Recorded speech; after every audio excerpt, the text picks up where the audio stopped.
बिस्मिल्लाहिर्रहमानिर्रहीम। कुछ दिनों से मेरे माइंड में ये बात चल रही थी कि जो एनालिसिस शेयर किए जाते हैं ग्रुप्स में, या जो बाय कॉल दी जाती हैं आपको, या वैसे मुझे बाय कॉल आती हैं किसी पेड ग्रुप से, या जो आप बाय कॉल्स देखते हैं या जो एनालिसिस देखते हैं यूट्यूब चैनल्स पे, व्हाट्सएप पे या फिर फेसबुक पे, किसी भी तरीके से जो एनालिसिस आपके पास पहुंचते हैं, उन एनालिसिस को लेके मेरे माइंड में ये बात थी कि आपको बताया जाए कि ये एनालिसिस कितने काम करते हैं। जैसे कि आपको बीको की कॉल दी थी कि इसको आप बाय कर सकते हैं, एंट्री ले सकते हैं 790 तक। वो टारगेट जो है, वो टारगेट वैसे तो मैं मानता कोई नहीं हूं, मैं कहता हूं कि टारगेट जो है प्रॉफिट है। जहां पे प्रॉफिट आपको मिले अपने पैसे सीधे करें और निकल जाएं। टारगेट के वेट में कभी कभी ऐसा भी होता है कि टारगेट अगर 9 रुपए का है और आप अपनी सेलिंग लगाते हैं 8.99 पे, तो स्टॉक 8.98 से भी वापस आ जाता है और 1 पैसे से आपका जो ऑर्डर है वो एग्जीक्यूट होने से रह जाता है। तो टारगेट तो इधर जो है ना वो उड़ के रह गया, टारगेट तो समझे बढ़ गया। तो इसलिए टारगेट मैं कहता हूं कि प्रॉफिट है। जहां भी आपको मार्केट प्राइस पे प्रॉफिट मिल रहा है कुछ बुक करें। हाँ, आपने टारगेट के लिए कुछ क्वांटिटी जो है वो होल्ड करनी है तो कर सकते हैं। आपके पास अगर 5000 शेयर पड़े हैं तो आपने अगर टारगेट अचीव करना है तो 3000 या 2000 से टारगेट अचीव कर लें, देख लें 2000 रख के टारगेट जो अचीव होता है कि नहीं होता। बाकी 3000 से अपना प्रॉफिट बुक कर लें। अगर टारगेट 9 रुपए का भी है और आप जो अपना 3000 का स्टॉक है, 3000 शेयर जो है वो 8.95 पे 5 पैसे कम भी बेच देते हैं, तो मेरे ख्याल से ये कोई बड़ी डील तो नहीं है। तो एक तो टारगेट को लेके ये बात हो गई। दूसरे नंबर पे ये जो ट्रेड रिकमेंडेशंस आती हैं, जो एनालिसिस आपको आते हैं, ये देखिए कि आपके सामने बीको का है। उसके बाद आपके पास जनरल टारगेट शेयर किया था आपके साथ कि इसमें भी एंट्री बनती है 3590 से लेके 40 तक और स्टॉप लॉस रखें 34 तक। पिछली वीडियो में भी बोला था कि एफएफएल पे और जनरल टायर पे नजर रखें।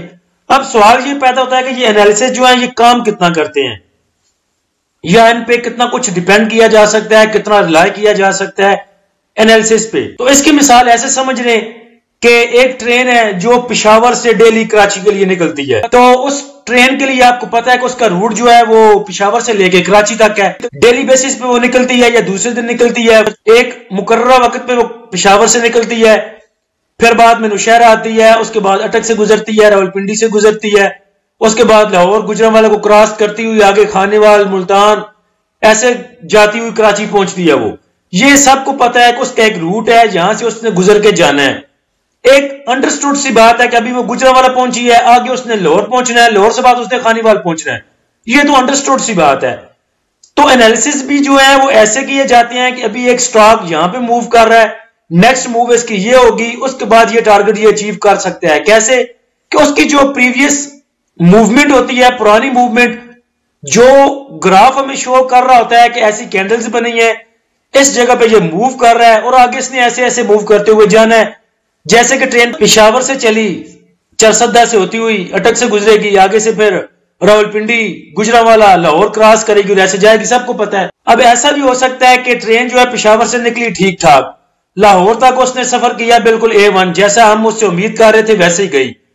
अब लाहौर से आगे निकलती है खानेवाल तक, कुछ पटरी में कुछ ट्रैक उसका ठीक नहीं है या ट्रैक खराब है, वहां से जाकर ट्रैक से उतर जाती है और मुकर्ररा वक्त पर वो खानेवाल नहीं पहुंच सकती। अब रोजाना तो वो जाती है, सबको नजर आ रहा है कि ऐसे ही उसने जाना है, इस टाइम पे निकलना है लाहौर से, इस टाइम में उसे खानेवाल पहुंचना है। लेकिन अब नहीं पता था कि वो ट्रैक से उतर जाएगी, साइड पे हो जाएगी और नहीं पहुंच सकेगी मुकर्ररा वक्त पे खानेवाल। तो सेम उसी तरह ये आपके स्टॉक्स का भी प्रॉब्लम है। अब वो पीछे तो परफॉर्म ठीक कर रहे हैं, अब कोई पता नहीं चलता कि किस टाइम उन्होंने पटरी से उतर जाना है, किस टाइम उन्होंने डी ट्रैक हो जाना है। अब वो ट्रैक पे ठीक जा तो रहे हैं, लेकिन कब जाके उन्होंने डी ट्रैक हो जाना है, कब जाके ट्रैक से उतर जाना है। आपको पता है कि पीछे जब दहशतगर्दी हुआ करती थी पाकिस्तान में, तो कई बार ट्रेन की पटरियों को बम ला के उड़ा दिया जाता था और जो ट्रेन है उसको डी ट्रैक कर दिया जाता था जानबूझ के। तो ऐसा स्टॉक में भी कभी कभी जो है वो बम लगा के उसको डी ट्रैक कर दिया जाता है और जिधर वो जा रहा होता है उसे पटरी से उतार दिया जाता है। तो डी ट्रैक करने वाले भी इसमें होते हैं। जैसे कभी 5-10 मिनट पहले मैंने ग्रुप में एक लगाया था कि कैसे पंपिंग की जाती है स्टॉक को, वो कैसे फिर डंप किया जाता है। तो इसीलिए जो ट्रेड रिकमेंडेशन होती है उसमें आपको एंट्री लेवल भी दिया जाता है। ये नहीं कि मैं देता हूं और इसमें सब मेरी खूबी है। मेरे पास भी कुछ जो है वो पेड ग्रुप की आती हैं खबरें, कुछ ब्रोकर फर्म से आती हैं, कुछ अपना जो स्टॉक में काम करता हूं उनको मैं बता देता हूं आपको कि ये इनके ये लेवल है। बाकी ये जो एनालिसिस होते हैं इसमें आपको एंट्री लेवल, टारगेट लेवल और स्टॉप लॉस जो इसीलिए दिया जाता है कि नजर तो आ रहा है कि अभी ये ट्रैक पे है, 35 पे आप इस पे चढ़ सकते हैं टिकट लेके पेशावर से, टारगेट इसका कराची है। स्टॉप लॉस 34 इसलिए दिया गया है कि कोई पता नहीं कहां पे ये डी ट्रैक हो जाए, पटरी से उतर जाए, तब आप इसमें से एग्जिट लेके किसी दूसरी ट्रेन का टिकट पकड़ सकते हैं। तो आप स्टॉप लॉस को ऐसा डिसीजन कह सकते हैं कि ये आपका चेंज ऑफ टिकट है। आपने एक ट्रेन का टिकट लिया हुआ था, वो अब डी ट्रैक हो चुकी है, नजर आ रहा है कि ये इधर खड़ी रहेगी, इसको 1 दिन लगेंगे, 2 दिन लगेंगे। अगर तो आपके पास टाइम होगा तो आप उस ट्रेन में बैठे रहेंगे कि यार मुझे तो कोई काम नहीं, इजी फील कर रहा हूं, 2 दिन ज्यादा भी लगेंगे तो मैं तो इसी ट्रेन में बैठा हूं। सेम स्टॉक की भी वही मसला है। अगर स्टॉक डी ट्रैक हो भी जाता है तो आपके पास अगर टाइम है, आप कहते हैं यार मैं तो इसी स्टॉक में बैठा हूं, मैं तो नहीं निकल रहा, मैं तो टारगेट अचीव करके ही निकलूंगा, तो फिर आप इंतजार कर सकते हैं उसी स्टॉक में बैठ के 2 दिन 4 दिन जितना टाइम वो ले, फिर आपको जाके वो अपनी वो वाली आपका लेवल दिखा सकता है, टारगेट दिखा सकते हैं, आप निकल सकते हैं, आप अचीव कर सकते हैं। और अगर आपको जल्दी है तो आप दूसरी ट्रेन का टिकट पकड़ के कराची के लिए निकलेंगे। वैसे ही आपको अगर जल्दी है तो आप एक स्टॉक से एग्जिट मारेंगे और देखेंगे कि दूसरा स्टॉक जो ऊपर की मूव ले रहा है उसमें घुसेंगे और अपना प्रॉफिट बुक करेंगे। दूसरा कल की वीडियो में फिपलीपी डिस्कस नहीं किया था क्योंकि वो वीडियो वैसे ही बड़ी लंबी हो गई थी, और जिस वीडियो में आपको कुछ समझाना होता है वो तो मेरे ख्याल से कम 40 मिनट की बनती है मुझसे, फिर उसमें से एडिट करके कुछ छींके निकाल के, कोई खंगूरे शंगूरे निकाल के बाकी वो बचती है 20 मिनट की, तो 20 मिनट की भी वैसे ही लंबी हो जाती है। कल फिपलीपी ऐड नहीं किया था, तो फिपलीपी को देखें तो बैंक्स बहुत देर के बाद आज बाइंग पे आए हैं। आज का मतलब लास्ट सेशन में जुम्मे वाले दिन, पहले आपने देखा कि बैंक्स ने बहुत हैवी सेलिंग की, 3-3 मिलियन की, 4-4 मिलियन की सेलिंग करते रहे हैं, 2-2 मिलियन की सेलिंग करते रहे हैं। आज बहुत देर के बाद बैंक्स ने बाइंग की है और बहुत थोड़ी सी की है। जिस हिसाब से उन्होंने सेलिंग की है टोकरे भर भर के, वैसे देखा जाए तो थोड़ी सी टोकरी नुमा उन्होंने बाइंग की है 0.27 मिलियन की। ब्रोकर्स ने ठीक ठाक सेलिंग की है जुम्मे वाले दिन 3.42 मिलियन की। तो ब्रोकर भी बहुत देर से थोड़ा थोड़ा सेल कर रहा था, लेकिन साथ साथ में बाइंग पे भी था, तो रेट्स अच्छे थे, लेवल अच्छा था, ब्रोकर ने प्रॉफिट बुक किया। उसके बाद कंपनीज को देखें तो कंपनीज की भी सेलिंग है 0.68 मिलियन की, फॉरेन कॉर्पोरेट्स की स्टिल बाइंग है 1.68 मिलियन की, इंडिविजुअल्स की बाइंग है 0.58 मिलियन की, इंश्योरेंस कंपनीज की बाइंग है 0.47 मिलियन की, एमबीएफसी की बाइंग है 0.05 मिलियन की, अदर ऑर्गेनाइजेशन की सेलिंग है 0.08 मिलियन की, ओवरसीज पाकिस्तानी की बाइंग है तकरीबन $1 मिलियन की। देखा जाए तो सेलिंग सिर्फ एक बंदे ने की है, ठीक ठाक एक पार्टी ने की है, ब्रोकर्स ने की है। उसके बाद कंपनीज की थोड़ी सी सेलिंग है, यानी कि 1 मिलियन से कम की, और अदर ऑर्गेनाइजेशन ने थोड़ा सा चस्का लिया है सेल करके। बाइंग पे ज्यादा पार्टीज है, बैंक बाइंग पे है, फॉरेन कॉर्पोरेट्स बाइंग पे है, इंडिविजुअल्स बाइंग पे है, इंश्योरेंस कंपनीज बाइंग पे है, एमबीएफसी बाइंग पे है और ओवरसीज पाकिस्तानी बाइंग पे है, यानी कि 6 पार्टियां आपकी बाइंग पे हैं और सेल सिर्फ किया है ब्रोकर ने और कंपनीज ने। तो इंडेक्स की मूविंग अगर देखें, न्यूज़ेस देखें, तो लग रहा है कि इंशाल्लाह इंडेक्स जो है आगे अच्छी मूव आपको दे सकता है और 60,000 को टच कर सकता है। अगर कुछ बैड न्यूज नहीं आती तो, अभी तक तो बैड न्यूज मैंने नहीं सुनी, क्योंकि एक तो मैं सोया हुआ, आज 12 बजे उठाऊं, उसके बाद नाश्ता किया, नहाया धोया, अभी तक तो मैंने बैड न्यूज नहीं सुनी। थोड़ा सा ट्विटर पे भी गया था, तो बस वो जो न्यू बुक आई है इमरान खान साहब के खिलाफ, उस पर बातें हो रही थी, ऐसा सियासत पे या कुछ अच्छी बुरी न्यूज तो कोई नहीं थी इसके अलावा। तो नजर आ रहा है कि सब अच्छा की रिपोर्ट है, बाकी देखें अल्लाह जो बेहतर करे। इसने क्या बाइंग सेलिंग की है, तो ब्रोकर को देखें तो ब्रोकर ने ठीक ठाक सेलिंग की और सब ही सेक्टर में की, कोई भी ऐसा सेक्टर नहीं है जिसमें इसकी सेलिंग ना हो। टेक्सटाइल को आप कह सकते हैं इसने होल्ड किया, क्योंकि 0.01 मिलियन की सेलिंग, क्या सेलिंग होगी इसमें, तो मेरे ख्याल से आईफोन भी नहीं आएगा। तो और अदर सेक्टर में ब्रोकर की सेलिंग है 0.88 मिलियन की, सीमेंट में इनकी सेलिंग है 0.38 की, कमर्शियल बैंक्स में 0.34 की, फर्टिलाइजर में 0.29 मिलियन की, फूड एंड पर्सनल केयर में 0.27 मिलियन की, oil and gas exploration companies और oil and gas marketing companies में सेम सेलिंग है इनकी 0.36 मिलियन की, पावर जनरेशन में 0.05 की, टेक्नोलॉजी में 0.33 मिलियन की। तो सबसे ज्यादा जो इनकी सेलिंग है वो और अदर सेक्टर में है, उसके बाद सीमेंट्स में है, उसके बाद ऑयल एंड गैस सेक्टर में। साथ ही नीचे कंपनीज हैं, तो कंपनीज की सेलिंग जो है ब्रोकर से कम है, यानी कि दूसरे नंबर पे है।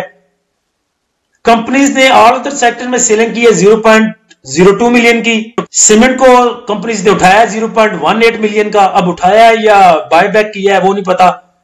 उसके बाद फर्टिलाइजर में 0.13 मिलियन की, फूड एंड पर्सनल केयर में 0.02, oil and gas explosion companies में 0.03, मार्केटिंग कंपनीज में 0.09, पावर जनरेशन में 0.07, टेक्नोलॉजी में 0.34, टेक्सटाइल में 0.15। सबसे ज्यादा जो माल निकाला है वो टेक्नोलॉजी सेक्टर से निकाला है कंपनीज ने। सबसे ज्यादा बाइंग जो है वो फॉरेन कॉर्पोरेट्स की है और ओवरसीज पाकिस्तानी की है। तो फॉरेन इन्वेस्टर ने ऑल अदर सेक्टर में सेलिंग की 0.05 मिलियन की, सीमेंट में 0.31 की सेलिंग, कमर्शियल बैंक्स को उन्होंने बाय किया 0.83 मिलियन का, ठीक ठाक बाय किया है। उसके बाद फर्टिलाइजर को उन्होंने बाय किया 0.73 मिलियन का, फूड एंड पर्सनल केयर में इनकी बाइंग है 0.16, oil and gas explosion companies में 0.23 मिलियन की, oil and gas marketing companies में 0.34 मिलियन की, पावर जनरेशन में 0.01, टेक्नोलॉजी में 0.5 मिलियन की बाइंग, टेक्सटाइल में इनकी 0.18 मिलियन की बाइंग। देखा जाए तो फॉरेन इन्वेस्टर ने तकरीबन तमाम सेक्टर में बाइंग की है, सिवाय सीमेंट को उन्होंने सेलिंग की, और सबसे ज्यादा जो बाइंग है इनकी वो कमर्शियल बैंक्स में है। काफी दिनों से हमने 52 वीक लो शामिल नहीं किया वीडियो में, पहले किया करता था मैं जब जो है अपना इंडेक्स हाई पे नहीं था इतना। तो आज इसमें देखते हैं 52 वीक लो में कि कौन से फंडामेंटल स्ट्रांग स्टॉक जो है इसमें अभी तक मौजूद हैं, उनको आप अप्रोच कर सकते हैं। तो सबसे पहले 52 वीक लो में जो है GSKCH है, और जितनी देर से भी हम देख रहे हैं 52 वीक लो, ये बेचारा पहले नंबर पे ही आ रहा है, पता नहीं इसने क्या कांड किया है।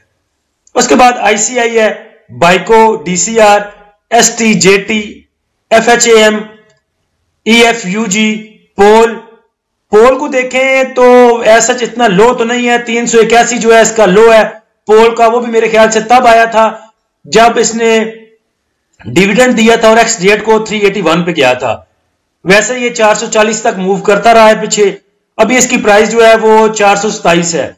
उसके बाद SPWL है, EPCL है, JDWS है, GADT, POML, सिस्टम को भी देखें तो लास्ट ये गया था लो 388 पे और अभी इसकी 470 है प्राइस। तो वैसे ये 52 वीक लो में होना तो नहीं चाहिए कि 470 भी इसकी बड़ी हाई प्राइस है। हाँ, अगर 420 तक होता तो फिर इसको अप्रोच किया जा सकता था। अभी सिस्टम में ट्रेड ली जा सकती है कि 2-4 पे लिए और खिसक गए इसमें से। उसके बाद FFC है, ARPL है, OLPL है, एंग्रो है।